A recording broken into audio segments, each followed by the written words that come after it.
maybe I am actually wrong, because like I said another time, we're flying on a round ball that's not only turning around itself, but also spinning around a big ball of fire called the sun that's hurling through infinite space. I'm not sure how much I actually understand what's going on. She said, you have no idea what impacts you can make when you just allow yourself to also be that little boy. If I constantly would believe that the floor underneath me could drop, then I wouldn't be really present in this podcast, because I would constantly be focused on, oh my god, when is it gonna drop? When is it gonna drop? I am simply just good enough because I am. Yeah, brother, back again for another episode. We had some good conversations this week. You've been in flow with your acting career, and a lot of beautiful things that came up regarding that, and also just in relation to the topic of, standing for yourself and absolutely, and standing for what you believe in and taking in that space. Something that we talked about at the believing. Hold to the feeling. Yeah. It's a powerful and important topic, I think. It's like everything you do is related to how much you believe in yourself and how much you dare to just fully take in your space. And we spoke about it. I don't know if it was last week, but we spoke about it some podcasts ago, and it seemed that even that conversation itself already had some impact as well.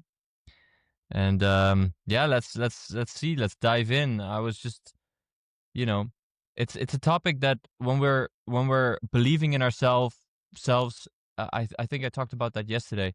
When we truly believe in ourselves, when we truly stand for what we believe, then also rejection becomes the hardest, because you're not anymore, kind of sharing something or kind of showing half of yourself, and then when someone rejects that, it's just a part of you that got rejected, not the full you. So it really doesn't matter that much, or it is just a mask that you're wearing that was rejected. And I think a lot of people have that as well when they go on social media and they share, there's like, are you really honestly sharing yourself fully with with who you are in this moment? Or is this little filter that's there that's showing like, oh, but I'm so cool and I have this to share and these are my wisdom and insights, but then it often also doesn't have the impact, because it's not fully real. And we always have these antennas that we can just sense when something isn't fully real. And of course, if we're talking about your career in the acting industry, it's all about making the experience as real as possible so that people believe the movie they're watching, and therefore can associate and fully identify with everything that's happening, and therefore have the emotional roller coaster for which we often watch the movies, right? But taking in space is such a difficult thing, but such a powerful thing, because the people that do it fully, even if they're people that you don't agree with what they are saying, there's something powerful to it. Who pops into my mind right now is Andrew Tate. I'm sure you've heard of him. Yeah, this bold guy that's very much taking in space, very much standing for something. And then some of the things he says, I'm like, the fuck? Like, how much trauma do you still have that you need to be so degenerating towards women, for example? But at the same time, wow, what a power, what a strength. I can imagine there's a lot of guys that are not feeling so confident, that find him very attractive to listen to and to take his wisdom in, because of the fact that he's so powerfully standing for something. Isn't it also due to just a very, very, very big ego? I mean, yeah, so that's an interesting question. Like, to which degree do you need to have, this ego of I fully believe in myself? Because it's like, what's the difference between self-belief versus arrogance there? So how do you discern those two? And how do you stay humble whilst at the same time fully standing for something? Because, of course, I think it's also an age thing. The younger we are, the easier we're influenced. The older we get, the more confident we become in how we look at things, but also the more stuck we get in. We have a certain belief and we don't know we can't change that belief anymore, or we can't change our programming anymore because that's just so deeply ingrained in our system. Well, I mean that I doesn't that also depend on how willing you are to change certain patterns, and Hmm. um, how flexible you are when it comes to transformations. I mean, due to any age, I think it's sort of like bullshit to say like, well, she or he is older, so it's hard for him or her to change. I mean, I think that also has to do with the capability of one's soul, mind, and willingness, Hmm. to change in certain things. Yeah, of course, and at the same, I mean, it can be a piece of compassion. If I look at the situation, for example, with my father, then I see that I even asked him at one point if he wants to change in Yeah, regards to some of the physical health issues he's running into, yeah, and then he literally just like also shared to me like, no, my life is quite comfortable right now, so I'm okay. Like it doesn't really need to change. And then I just had to pull myself out of there and be yeah, like, okay, well, yes, I'll surrender and accept that. And at the same time, seeing someone in a way hurt himself yeah. and the surrounding around him in some ways, then how do you deal with that when someone is that stuck, and then having that compassion of like, well, he's just older. Let's just surrender to the fact that he has lived his life. I don't Hmm. want to believe that myself, no matter what age I am. It's like this sentence of like, well, I'm already so old, so it's not really important for me to like. It's I think we talked about that before. As soon as you think that you're too old for something, you can better just sometimes die, and it's really hard. And I don't want my dad to die, but it's like it's almost that is what almost happens with your higher self, which is like this childlike curious energy that is constantly wanting to move through us with new ideas and new creations and new things. And then we've gotten so identified with our ego that says, you know what, I'm okay. I'm just gonna not do all these things that actually I still want to do, because eventually I'm just too afraid, and I had too much trauma in my life, and therefore I'm too afraid, and my programming is too stuck, so I'm not gonna do it. But I don't like to be around those people too much, because it's so exciting to be on the edge, where everyone is living fully from a place of where can I expand into? What can I still enjoy more of? What does my intuition tell me to do? And then do I dare to follow that, or am I just gonna hold myself back? Because you become the five people you're around most with. So of Hmm. course with family that's one of the hardest things, because they're family, you're around them. With friends it's sometimes easier. If you just have different ways of being, you just split paths and then you don't see each other anymore. With family that's often a little bit more difficult. And then there's also the invitation that happens in there where, if you think you're enlightened, spend the weekend with your family. I mean, they're going to trigger the shit out of you because that's where the triggers come from. And then being able to also see that as an opportunity to grow again. Yeah, so many layers to it, so many layers to it. But definitely I have compassion for my dad that he's older and therefore not able to change as much anymore. And at the same Yeah, time, I would never want to use that as my own excuse for not being able to change. yeah, Definitely. yeah. Well, I mean, yeah, I get that. I get that. Um, maybe we would also. I don't know. Maybe we would also change in some way when we get older. I mean, you cannot, say, "Oh, I'm not gonna do that," but I don't really see it coming, to be honest. That Yeah. also has to do with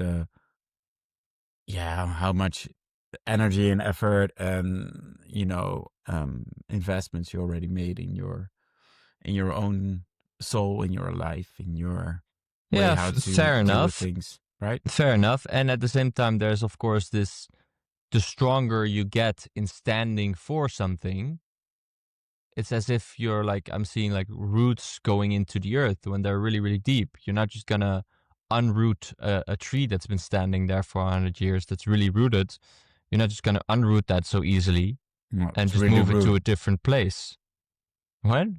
That's really rude. You should not do that. It's really rude to do that, right? Yeah. Exactly. So it's like there's also, to which extent do we become less flexible for change the moment that we really stand for something? And then it's Mm-hmm. also a beautiful thing when we really stand for something, because then we can also proclaim that. And as soon as someone around us doesn't believe in that and tries to reject us for it, instead of just then falling over and adjusting our perspective right away, we're like, no, I really thought about that. I really believe in that. That's really my perspective.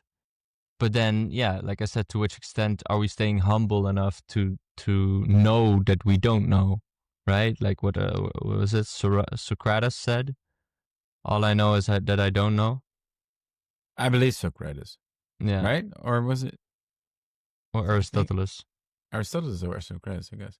Yeah. Uh, anyways, all I know is that I don't know. It's a really beautiful belief system to root yourself into, because that gives flexibility, right? It gives the opportunity to constantly think, okay, wait, maybe I am actually wrong, because Mm-hmm. like I said another time, we're flying on a round ball that's not only turning around itself but also spinning around a big ball of fire called the sun that's hurling through infinite space. I'm like, I'm not sure how much I actually understand of what's going on, but I try to have control over my direct surroundings by believing in certain things. And Yeah. I mean, it's important to believe. If I constantly would believe that the floor underneath me could drop, then I wouldn't be really present in this podcast, because I would constantly be focused on, oh my God, when is it going to drop? When is it going to drop? Let the beat drop. Doom, doom, doom. Yeah. So it's this balance. It's this balance, the flexibility, openness, and at the same time, can I stay rooted, and can I stand for what I believe in, even when others don't believe in it? Hmm. Don't get so quickly put off, but Yeah. stay with it, and own Well, my space and take my space. it's interesting what you said before, that when you experience that you firmly believe in something, um that the rejection will also be harder, right? So in what way do you experience this, like yourself in your life? Because you grow all the time, right? Mhm. So in what way is the rejection harder, and what is this rejection? Yeah, there's this feeling of resistance as soon as someone offers another thing. Like, with if I look at Noah, my baby, then at one point I'm holding him, and I'm like, there's a couple of months of having taken care of him, so I've grown into the role of a father. People have told me how good of a father I am, and then suddenly someone's like, yeah, you shouldn't hold your baby like that. I'm like, shut the fuck up, woman. I can choose to hold my baby. I know what I'm doing here. And it's like, wait, but did I actually look into that? Did I actually research if I can hold him like that? Or did I just start doing it because I thought it was the way that, no, I have no backing whatsoever. And then, I learned also that a baby shouldn't, when it's too young, sit yet, because doesn't have the muscles yet to hold up its own vertebrae, Mm-hmm. vertebra. Mm-hmm. And then it's not so healthy for the body. Oh, okay, so actually thank you for telling me, but in the moment she told me, I was a little bit like, fuck you, I know what I'm doing. Like, so I stood for something. I stood for, I'm a father, and I know what I do to Yeah. be a good father. Yeah. And then someone challenged that. Actually, she didn't challenge if I'm a good father, but that's how my ego took it, right? Okay. Well, I mean, that's funny to mention, because I mean, when when I perceive it from my own situation, whenever I feel like I am fully behind what I'm doing as in my work, as an actor, um, then the the gradation and um, The the creation, you fullness, said? yeah, gradation, I don't isn't know what that a that word word? is. Gradatie. The grade, or the Predation. No, I don't think it's an English word. Oh my God, But Martin the just extent, discovered the he extent did too. not use an English word. Uh-oh. Yeah. Shit. Um, No, the the ex extent too. the extent, the intensity, um the the reach of that rejection will be way less than when I'm doing something and an audition or uh playing, yeah, like let's say an audition. Then if I do not fully stand behind it, then the rejection will be way harder. So whenever I really stand behind it and I firmly believe in it, then the rejection will be different. It's not that hard because I know I did everything to Hmm. get to that point. And if it's like half, like well, I don't know, I really don't really feel it, but I just do it because fuck it, I got to do this audition, and But then is get then it the over with. rejection harder, or is the guilt that you feel for not having prepared yourself fully or not showing up fully the No, the emotion then? rejection is harder. I don't really feel any guilt, to be honest. Guilt is not something that easily gets involved when it comes to auditions. I mean, So why is the rejection yeah, harder? because of the guilt. No, um, the rejection Well, is let's stay harder. open. Let's stay open for the possibility. Yeah, no, absolutely. It's harder uh because most of the times it would be the feedback would also contain things about, well, we did not see this performance, or we did not see this kind of focus, or you, there was too less of analyzing or preparation, things like that. Hmm. So then I would not feel guilty, but I would feel like, okay, well, I mean, they're honest and they're right. Um, so next time I should really firmly believe in it and do the works. Do the But do why is the rejection then harder if you're like, oh, well, they're right, and I should just do the. Because it can also be like, oh, well, yeah, they're right, and if I just prepare a little bit more, I would do much better, and then I could actually get the job, and therefore the rejection isn't so intense because, well, I just didn't prepare enough, and that's my thing. I could change there.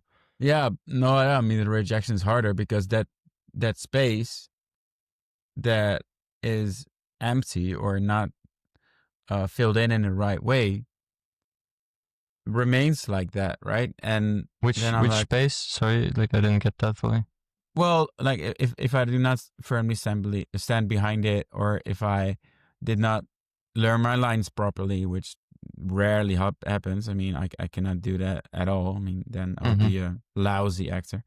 Um, Step So one is what is the learning feeling then lines. behind that? What does that rejection create in you if it's Disappointment. not guilt?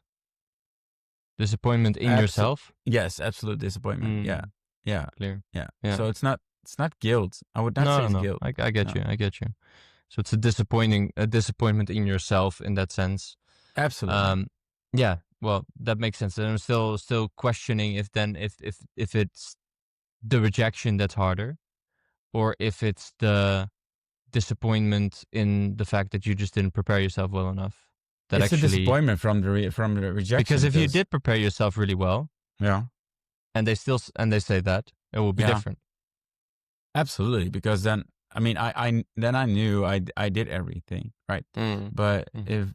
if that's not the case, then I mean then there's also some part where I didn't deliver, Yeah. or I But didn't of bring. course, if their feedback would be something like, "Yeah, Martin, you're just not good enough, and you're not a good actor," like these identity-related feedbacks that are terrible, of course, Hmm. and don't make any sense. But like, let's say that is the reality, and then you didn't prepare fully, then the rejection could be less because you in your head can have the idea of, well, I also didn't prepare fully, so they're telling me I'm not a good actor, but it's actually related to my preparation. Next time, if I prepare better, then they will see that I'm actually good enough. But if I prepared 100% fully, and I don't know any way I could improve it anymore, and then they say, well, you're just not a good actor, maybe you should quit. Ooh, comes in hard, no? That's a really good one. So whenever you did everything that you could, and then you get a response like, "You're not good," or like identity-wise, would it be harder? Nah, I think I would go into some sort of like resistance, like uh maybe rebellion even. Like, well, okay, I did everything I could. If you say I'm not good enough, then fuck you. Who are you? Mhm. Who are you to, then you're not the one who should align with me. Nice. So, Nice. And I think that actually shows also a certain level of rootedness within yourself again, right? Then that what others believe doesn't count anymore for you. Then you're not taking in the feedback because you're like, well, no, that is not even a thing that I'm struggling with. I believe I'm a good actor, so if someone says I'm not, they can tell me some things I could improve, but I am a good actor, so it's not really touching me. And that's mean like you're taking in your space, you're believing in yourself, you're believing in what you stand for, and as long as you're doing the things that you believe in, meaning I prepare myself well, mhm, I learn my lines, practice a little bit, whatever it mhm, is, mhm. then I know that I am good enough. And then if someone says I'm not good enough, then it's not even entering in your system because you're like, yeah, sorry. Yeah. Yeah. Yeah. Even if Well, it would no, be the yeah. most famous, successful director, for example, of a movie, would say that. Would you be able to hold that space within yourself? Well, it's still the same. I mean, if Tom from old film hall or something, comes and say, "Oh, you're not good enough," or if Steven Spielberg comes to me and says, "Oh, you're not good enough," then I still believe that it, I would never ever, even if I would start directing and if I would start doing that kind of work, um, say something like that um to an to also a creative person or Hmm. talent or energy, Yeah. So it because basically doesn't move your belief system. It just makes you believe less in the other person for the yeah, fact that then they I even think, share well, something like that. I'm gonna look at your films again. Well, they suck. No, it's No, but I not mean, that is not then you can see their faulty belief system within it, and actually the fact that they absolutely. are taking down other creatives. Yeah, I mean that's you shouldn't start from that point at all.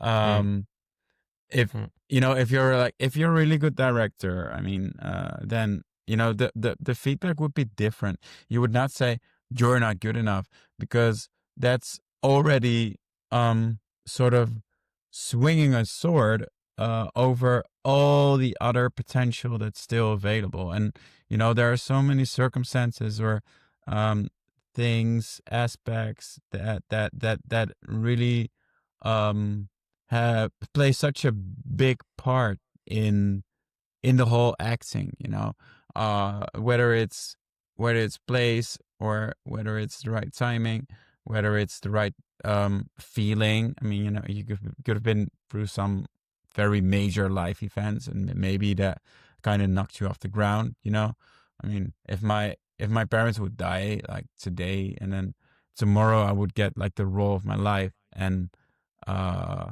I did the audition before and I get the role. Okay, got the part. Nice, cool.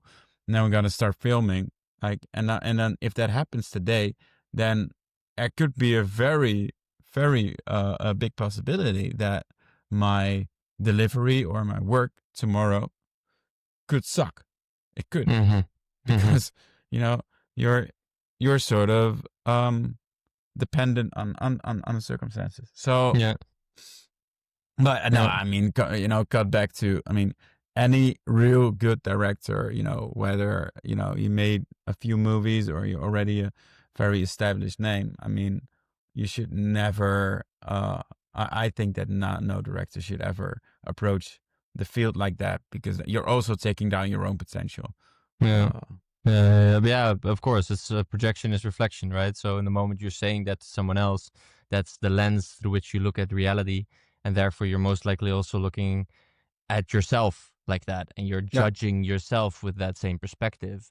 exactly. And that is indeed a very killing perspective. And there's a lot of people that do that, right? There's a lot of people that are using identity level belief systems, meaning I am not like that or I am like that, to justify why they are where they are, Yeah, right? And it's such an incredible waste, because it defines who you now are, and therefore it puts you in a box of what you can and what you cannot. yeah, And that's, if we go back to this, when people get older, they sometimes tend to do that a little bit more. And then indeed, is it because you're older, or is it just simply because you've done that too much to yourself, and therefore you build these programs in there, and it's time to shake that up a little bit? And if I look at the way that I shake it up for myself, it's always like ayahuasca is one of my top dogs for that. It's my way to go when I go into a ceremony myself, and I'll be doing some. I'll be doing one next month myself. So besides hosting one, I'm also attending one, and I'm really looking forward to it, to be like surprised again by all these little belief systems that took their hold of me, saying that's the way I am. And I think I'm pretty good indeed in not making it too much about an identity thing. But I know it's like with the father situation, it still happens, and then it's like, okay, well, can I open myself up again into the complete I don't know experience, and receive whatever is there, but at the same time filter everything through a belief system of I am good enough for whatever I do. I am simply just good enough because I am. And I think if we hold that belief system very strongly, then everything that happens around us and all the people that get triggered by the things that we say, do, that they simply just don't matter, these judgments, yeah, because it's like, well, okay, yeah, you can think that, but in the essence, I am good enough. So if you're saying I'm not, yeah, it probably has more to do with the fact that you don't believe in yourself, yeah, yeah, right? And that's also such an important, interesting topic. How we, when someone says something about us that is negative, as soon as we take it in, we make it ours. But actually, it's not it wasn't ours when they said it. It was just theirs. It's like, how powerful is that if we're able to like, well, yeah, you can think that.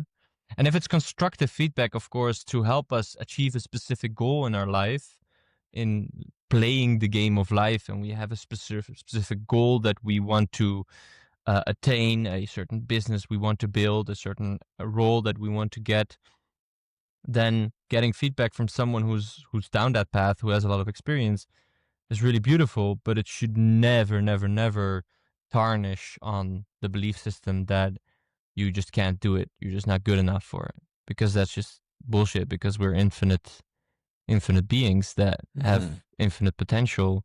hmm, And I remember having a conversation with someone when I was living in Bali, who really just truly believed that there are certain people on this earth that just can't change.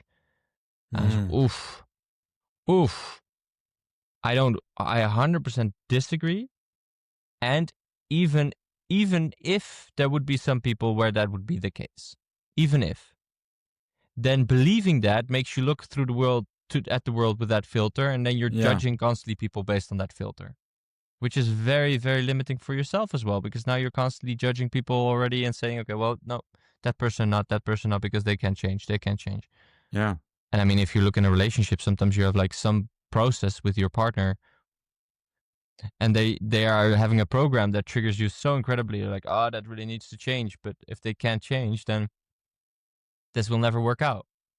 But if you just like, okay, well, if I change something maybe within myself, maybe this entire thing can change, or the way that I look at it can change, or they actually eventually change, not because they have to, but because it's just a result of my inner change, then it's really much more productive for the relationship as well. Yeah. So taking in space. The reason that we came to this topic is because we were talking a little bit about your experience of this last week, and I was just gonna ask you. You shared already with me on the over the phone a bit, but I was really curious about it. Like you had some really Mm. awesome auditions, some really awesome, yeah, being Uh, selected for something, and yeah, taking no, in space was so important for that, right? it all started with selection. So I mean, it was like a sort of an intensive selection weekend. That's how they called it. Um, Before that, I had to do some auditions and got some feedback. Um, where they said you're a lousy actor, and then I was like, no. Um, Not. no. Uh, so okay, so I got selected. I wasn't even aware of the fact that I got selected because I still thought that that weekend was gonna determine whether I would get into this academy. It's a really really cool academy. What they do is um they they teach all of the actors to really form like a wolf pack. So support each other, help each other with lines or with rehearsals or techniques when it comes to some can sing, some cannot, and then it's kind of integrated in the whole academy system that um, you always help each other to because there's there's not really some form or way of competition, right? The competition would be the people that kind of stand out or really differ from the way how actors from this academy are being educated and formed and molded. So okay, so this selection weekend, it was kind of crazy because um the first day I had to. Oh, I mean, had to. There we were sharing all these pretty personal stories, reflecting on our youth, um, reflecting on when we were the most happy, when we felt the most unsafe, what our dreams are, and what our biggest fear is. Right. So Mm. that's like 5 subjects. That's not like small talk. Like, hey, the sun is shining. Oh, by the way, when were you the most scared in your life? Mm. So I think it's a really beautiful way of how to get to know people and Mm. also how to open up and also how to learn from what you're sharing at that point. Because I get the question like, what were the moments that I was the most scared or felt the most unsafe? And well, I mean, there are some pretty big moments there, right? So it's not a usual thing to go through when it comes to life events or experiences. So, Yeah, I can imagine. Yeah. so So how was I, that for you? Let's bring that down a little bit. Like how was that? How you were sitting um, in a room and yeah, you had certain questions that they were asking you, really personal things that went quite deep. yeah, Were you yeah, did you become emotional? Was it like yeah. So, surprising? Was it a bit shocking? What was going on? well, I wanted to say the funny thing. It's not actually funny, but uh, when I was sharing the most vulnerable stuff and things that I really do not just um, put on a signboard, all across the world, I kind of laughed it away, and Mm. then I got confronted with my behavior and what I was doing. And then I was like, oh, okay, so I can really share this. Oh, okay, I can really take in this space. Okay, okay. That's That's good to know. So And then how did you know that? Like, was it by their affirmation, the confirmation of? yeah, Yeah. yeah, like I said, like, well, okay, well, why are you laughing right now? I mean, this is a very serious thing, and you should take everything that you experience, especially as well. I mean, as an actor, because I mean, we're working from that field, right? But you should always take yourself seriously, and absolutely everything that you experienced. You know, from the most minimalistic event to the biggest one in your life. Um, so then I did that. Then I was feeling way more vulnerable, sad, you know, full of emotions. Mm, Cried a little bit, mm-hmm, and then I got embraced and you know a hug, like, hey, thank you for sharing this, and well, there was so many warmth coming from it. So mm, then I cried my eyes out. mm, But also, you know, when it comes to taking space, so that was the first moment that I learned, okay, I can take this space. You know, I there because others were already like, you know, talking and sharing, and I was the last one to talk and share. mm. And it was like a talking session of about 9 hours, right? So Oh wow. from the other people around me or actors, I well, also people, because in the end we're people, right?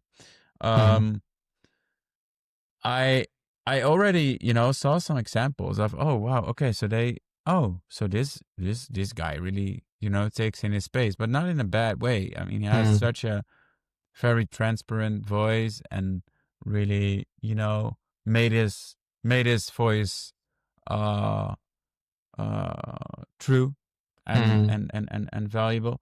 mm-hmm, So that was already one part of me like, oh, I can do that. And then, you know, later in the day, uh, or well, she, told me that I really could take up or take in so much more space and mm. So share she was actually inviting you to do it even more. exactly. Yeah. Yeah, yeah, Beautiful. yeah. So then, you know, she said like every time that someone says like you're too much or you're intense, because she's pretty intuitive, right? Intuitive. She said like, okay, so I feel something. I'm just gonna share it now. That I feel that there were a lot of moments that people said this to you, right? Like that, you know, you were too much or too Yeah, exactly. intense or too passionate, uh, or too funny or you know, whatever, you know, anything with two is um already, you know, like, oh, so I could not be that part or I could not Mm-hmm, show that part. And she's like, you gotta own everything. Like you mm, are you and you are you because of sometimes the intensity or sometimes the mm, passion or mm, sometimes. So that was a pretty big eye opener. And I mean, I think that as a person, like when it comes to friends or conversations, you know, then I was already sort of taking more space. Um, but in this way, you know, in a field where I am, well, I mean, fully imprinted in. I mean, this is my signature. This is my um my whole essence, right? I live for acting and you know entertaining and really being that creative force who just in the end just wants to show love and connect through love and uh I and mean play, yeah right? and play a lot, yeah. um so yeah, that was interesting to experience that. And then you know later on in the conversation I started taking more space and I stopped the storytelling because they said you're such a good storyteller. Um, Mm, but let's try just really talking now. Just talk. mm, Just mm. share. Oh, So So That's a powerful one. To take a moment on that one, I think that's really, really powerful, because when you are indeed a good actor, or when you've learned how to behave in specific situations, even something like vulnerability, you know, can be acted, right? It can be just yeah. And then people that do not see through that, they're like, "Oh, wow, you're so vulnerable." Sometimes I also hear that people think I can be so vulnerable. I'm like, well, sometimes, yes, but to be honest, this what I'm sharing right now is something that I already processed so much that it wasn't even that vulnerable anymore. And if I would talk about this topic, oof, I would still really get the jitters or whatever to feel, can I really share that? And then we sometimes can even really, yeah, as a coping mechanism, basically show ourselves in the way that people think we want, that is good.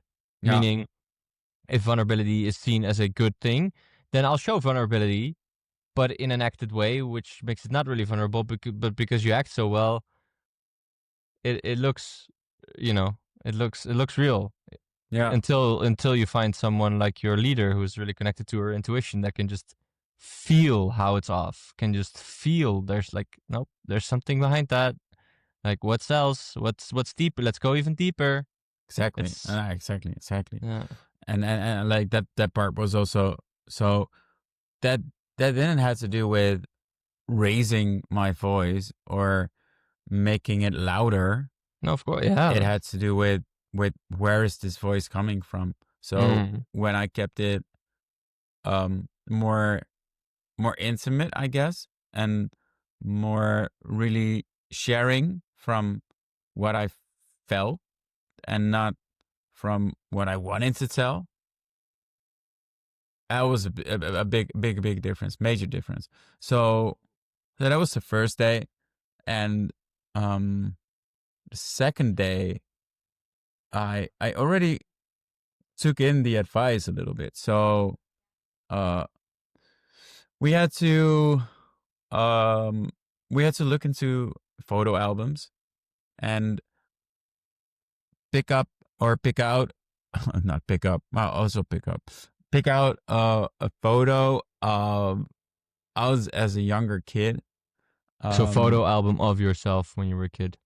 yeah, and then select one photo where all the joy and all the um ah, I would almost say innocence Hmm. is still there Hmm. fully. Hmm. And then pick a photo where you can already see some dark part forming because of some event. So the first moment that a kid actually experienced something that kind of um mm, that kind of blacks the eye a little bit, right? Like the you can see Yeah. in the eye, in the soul, like there's something there. That Yeah, some kind of like a filter or some kind of a fading over it. That's almost, yeah. It's like the ego has taken a hold. There's a coping mechanism that took place in order to not be as fully yourself, because that has been rejected. And now I'm just gonna be adjusting myself, so I'm not just gonna laugh like this anymore. I'm gonna laugh a little bit more modestly, and then I'll be more accepted. yeah. Yeah. So, but but that was the exercise. We also had to take some notes and write down, you know, what were the highlights of the day, what really stood out for me, not only personally but also from other people. That didn't matter, just whatever you felt there. So the second day was I had to prepare some monologues. I mean, I also already prepared them. Um, I had one from uh chasing Amy, uh the monologue where Ben Affleck, well, I mean, I don't know the character name for now. But the actor is Ben Affleck. Yeah, Ben Affleck was, well, I mean, he had a scene where he was taking a very risky move because he was very good friends with a girl, and then he just poured his heart out and was like, Hmm. I love you. I don't want to hold this any longer. And then, Hmm. well, um, it's a pretty cool monologue. The other one was from What Dreams May Come.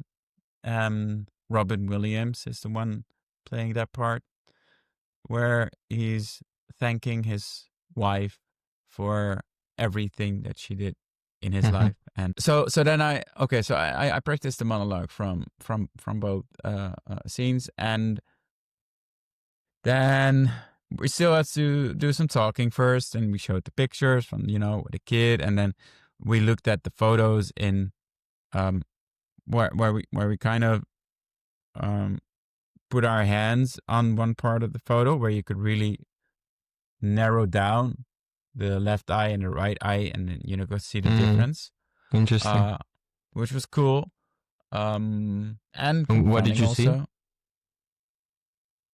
Oh, I saw a lot of, like, "Hello, darkness, my old friend," in my Hmm. in one of the eyes, from the photo where the kid So you could was. see it more in one eye than the other.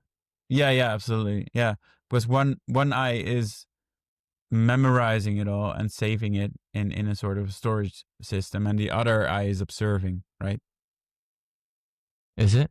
Is that what they said? I would my thought right now was like if it's more one than the other, is it more your feminine or masculine side? Since we have these both sides, right? And indeed, trauma, if it's more masculine related, might store Uh-huh. more on our right side, since our left brain controls the right side of our body. And if it's more feminine, it might be our left side.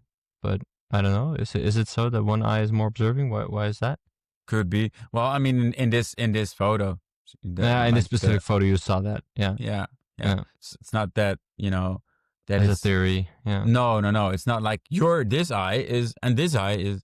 No, but if you see one eye, like, really, you see all the light being, uh, well, just out of it, and the other eye is still sort of like open, then you can see that, okay, so one eye is saving up this negative experience probably, and that's why there's less life in it, right? Hmm.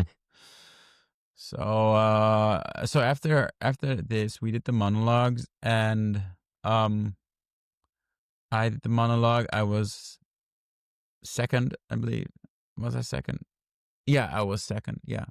And so I performed. I did it, and it was like, okay, that's actually really good. Um, and now I want you to run in the room. So I had to run, like, from one side to the other about 20 times or 30. I don't know. Just really A lot. exhausting Yeah. my whole damn body. And then push-ups, push-ups, push-ups, push-ups. Okay, okay, sure, sure. Yep. I did that. And then, they designed this screaming room. So this screaming room is um created to really, whenever you're in that room, you don't hear anything else but yourself. So apart from that, there's absolute silence. It's Hmm. just, it's crazy. Not even noise cancellation can compete with that. Hmm. Um and so then I, went into that room, and then she said, "Okay, now everything that you feel in your body, in your belly, especially the belly, because I mean that's where the core, essence from, breathe and oxygen, um Hmm. And can. also the emotional center. So it's also where we Exactly, connect most with emotions. exactly. So she said, okay, so scream it all out, and based on the stories that I shared before, and also how I grew up as a kid, and she said, okay, so now you scream that all towards your mom. And I was like, okay, what the fuck? Okay, sure. Um, okay. Yeah, because you That's, shared just the day before in those 9 hours, you shared also really deep things about your mom and yeah. Yeah. yeah. Well, where the biggest thing was that, as a really little kid, I got no boundaries at all, right? So there was not any figure in the family that gave me boundaries. So that was kind of a big problem because later on, I had to endure the consequences of knowing no boundaries. Yeah, and then people Um, giving you boundaries, but you not being able to hold that or yeah, what? like what the fuck were Yeah, you? You're not my yeah, mom or yeah, dad. Yeah. yeah, So, yeah, okay. So I screamed it all out, and she also said, like, I mean, there's no judgment in the energy or in the fact that you're screaming, towards your your mom, for example, or your dad or whatever. I mean, parents will always leave some space for things to uh fix or understand, maybe in a later stadium. That's I believe so. I mean, even if you would be their biggest role model of a parent, yeah. there's always a moment. I mean, yeah. Yeah, yeah, yeah. Oh, definitely. I often give the example of, if you've been very, very loving, then maybe the child later on interprets that as, you gave me no space. But then in your case, you got a lot of freedom. And then there's like, well, I didn't have boundaries, or I didn't get enough loving boundaries. It's Yeah. like,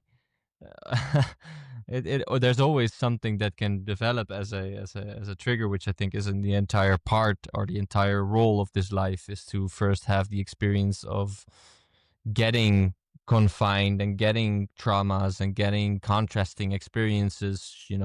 When do we know when something is light or white, when we don't know what's black? Well, we got to have those black experiences, and we gather those specifically in our childhood, and in our adult life. The idea is, can we break through those and not collect more, and become again connected again to who we were before we were on this earth, this boundless, limitless, infinite, loving being. Well said. Mm. But yeah, So then, I mean, then, okay, I was in the screaming room. I had to, like at a certain moment, okay, now turn around, do the monologue again. Now I am your mother, and I was really seriously looking at my mom, right? Like mm-hmm. so I was like, fucking hell. Okay, so I got to do this fucking monologue now. Okay, so then I thanked her for everything that she did in my life and things that I loved about her the most.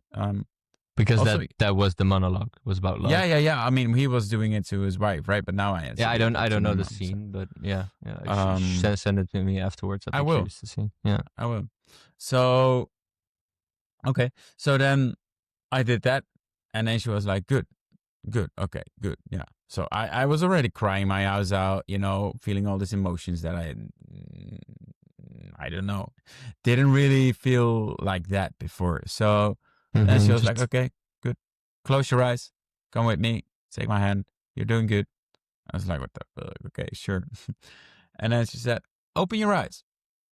I opened up my eyes, stood in front of a freaking mirror. So I was like, boom. "Oh, Jimmy."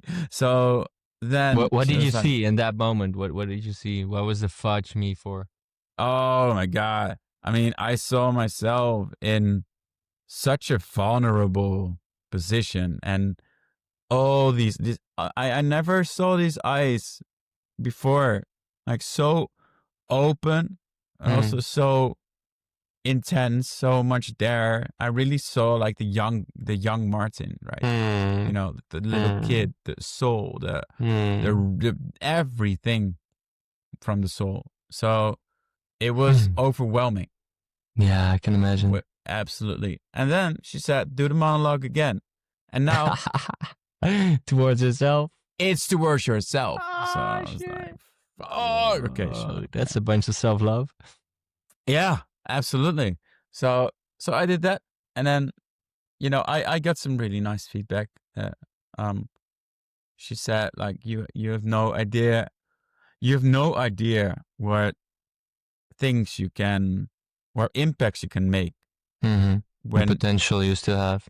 exactly, yeah, yeah, Mm-hmm. when you just allow yourself to also Mm.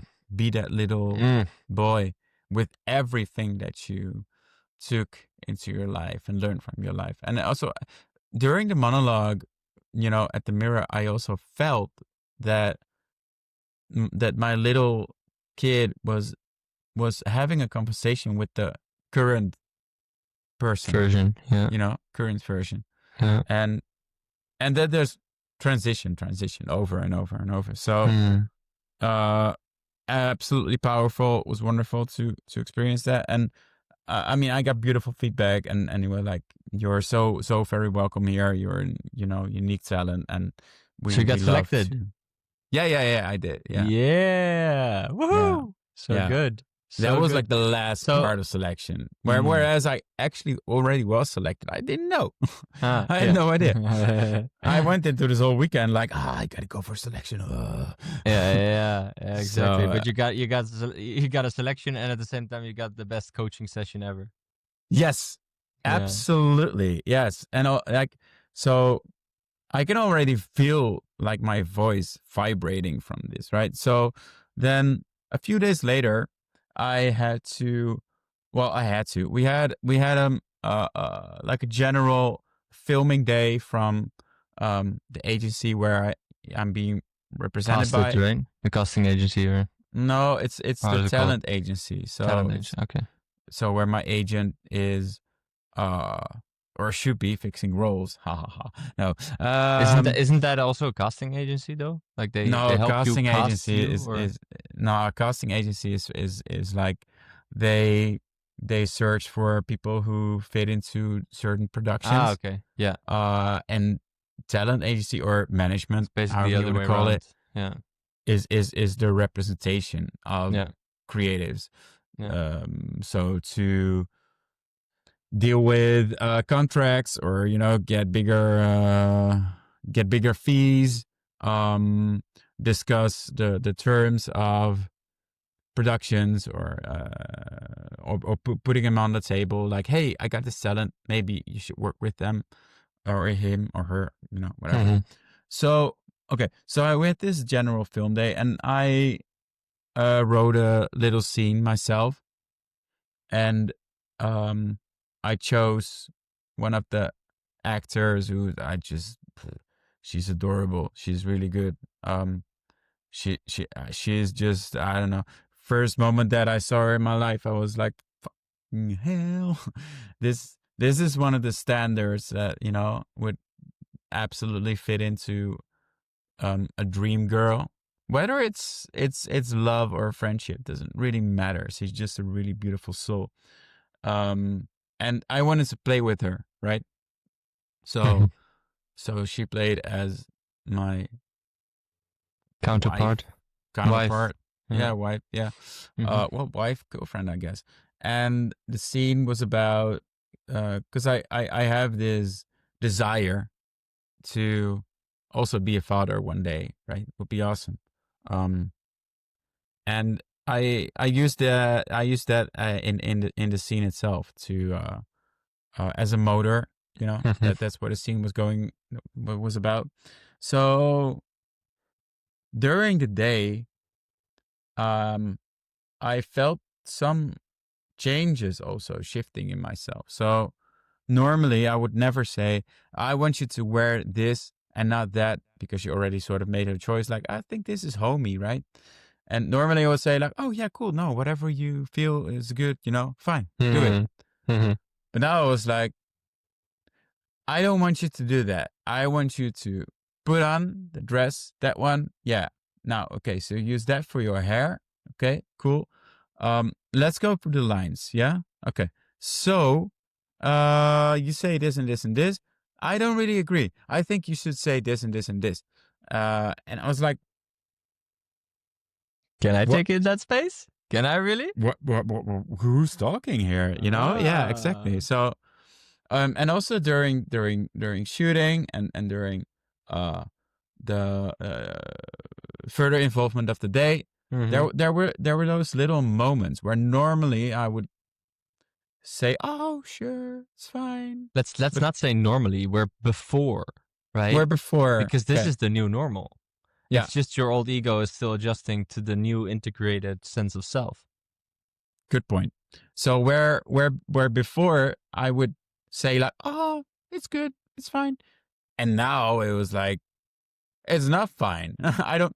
No, I think I can take in this space. That's yeah. I think I Mm. can. Yeah. Hmm. I mean, later on, that's a different thing. But we're running out of time, so I'll just add this little one. Um, there was an email that I got from one of my employees for like a little. It was for training, right? For sort of Mm-hmm. course, and they said like, well, I mean, you added this and this amount to the invoice. I'm not really sure if this is, okay, because we believe that you should only add la la la la la amount, um, because it's more uh, transparent and honest and justified due to the fact that we also fixed, your stay because I was staying at a hotel right there. Hmm. Uh, and then I was also like, before I would say, oh, no, yeah, sure. I mean, fine. I'll just, take off this amount.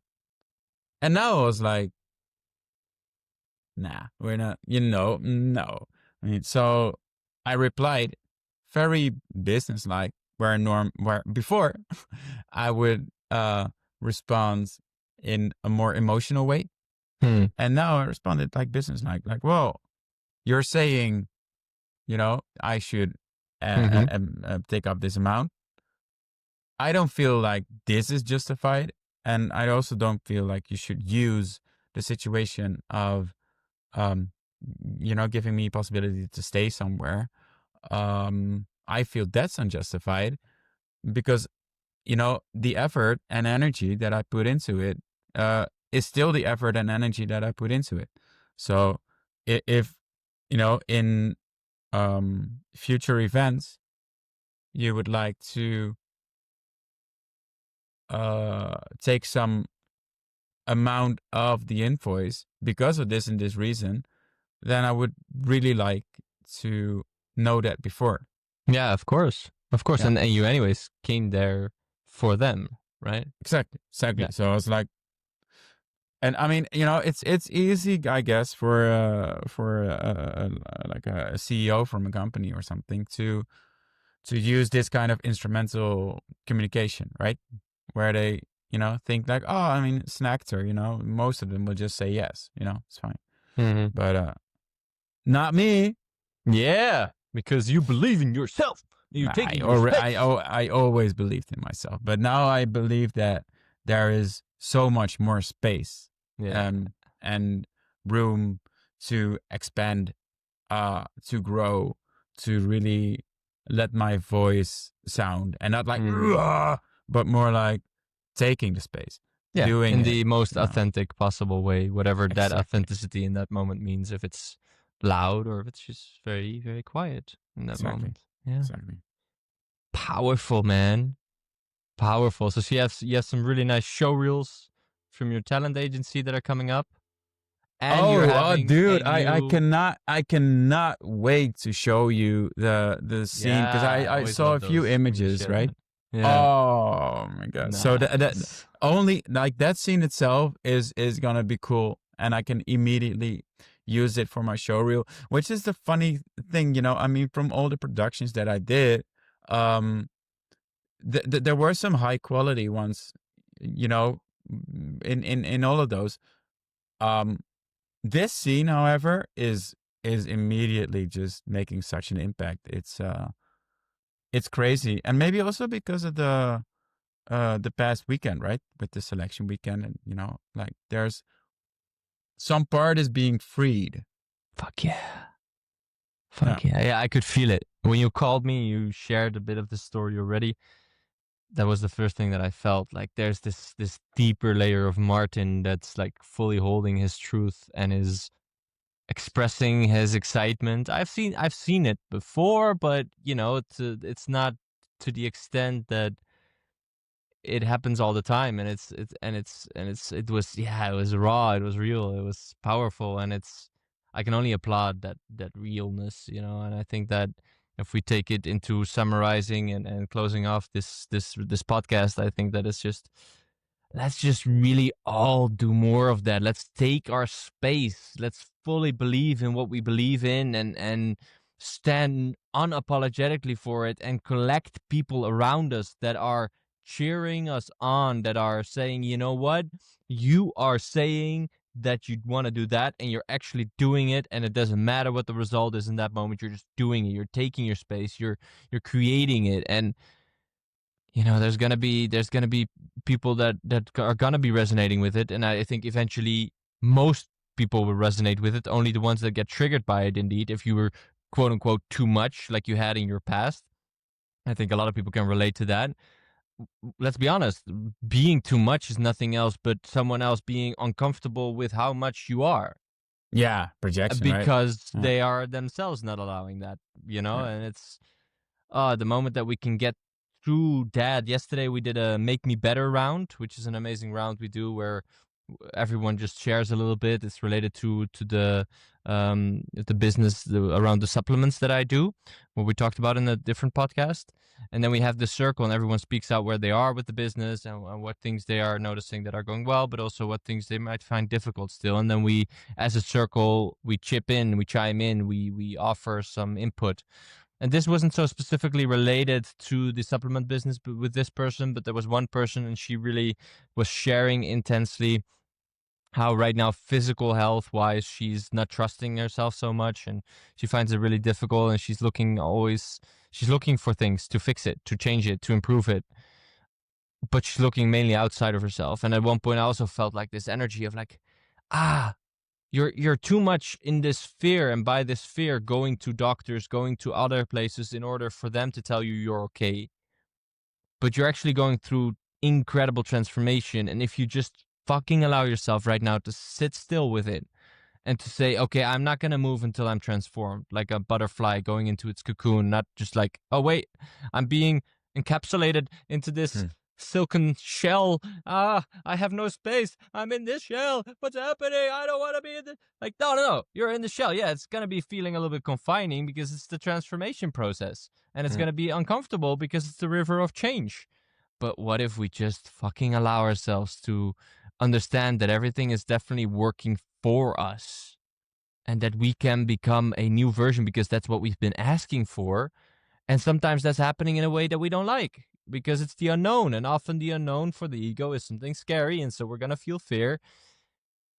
Can I just fully relax into it? And I told her, and of course, if you want to go to doctors, and I'm not going to say that's the wrong thing to do, but check in with yourself. Are you doing it just solely out of fear, or does it Hmm. feel also really as the right thing to do? Because if it's just out of fear, can you maybe first work with that fear, because it's not something acute that we need to fix right now. It's like not you're dying at this moment. It's like, can you work with that fear first, and then if you then afterwards intuitively still feel I want to go to a doctor, please do, because I don't want to be the guy that says don't go to the doctors, but really just see the transformation you're going through. And I intuitively felt it wasn't something physical that she's going through, even though it feels somewhat physical. Um, yeah, and then I could also fully take that space of telling her that, because I Hmm. was afraid actually before, if I share something like that, she might feel judged for even going to the doctor, or that she might feel like, no, it's definitely important for me to go. That's like, I really feel it's not that important. I really feel it's that Hmm. much more important that you really just go. And I looked her in the eyes so deeply, and I sometimes do that. I connect with someone, I look into them in the eyes, and suddenly there's something else speaking through me that's like wanting to just shake someone up to realize the transformation, or realizing the truth in that moment of what they're moving through. And then I always afterwards I say like, and it could be all not true, and just take whatever you want from it, because I don't want to be the one responsible for your change. But um, it's just, I also have that true feeling of, I need to fucking say this Yeah, right now yeah. to you in this intensity, whatever that is in that moment. And I was also so happy that I did that. And I think when we all start doing more of that, taking our space, and we really just stand for something, yeah, we'll trigger the heck out of people, you know, but let them get triggered, as long as we're not physically hurting anyone. Like, fuck that. Let them be triggered. Let them grow. Absolutely, Give them absolutely. that opportunity to grow through that. Yeah. Aho, Aho. Aho. aho, Thank you, brother, for aho. this beautiful podcast. It was a nice episode. I You loved it. too, man. Looking forward to seeing this the scene as well. And Looking forward to show you. Yeah. yeah, and if there's people that are actually wanting to see the scene as well, then reach out to us, whatever platform you found this podcast on. Reach out to us so that Martin can send it to you and share this experience, because it's a show reel. It's something he's going to be publishing on his Instagram most likely, and Yeah, most likely. Yeah, yeah, pretty likely. Yeah, and then most likely when you see this episode, it's out already. So yeah, it's out already. yeah. Awesome, brother. I love you so much. Thank you so much for this episode. Love you too, bro. Cheers.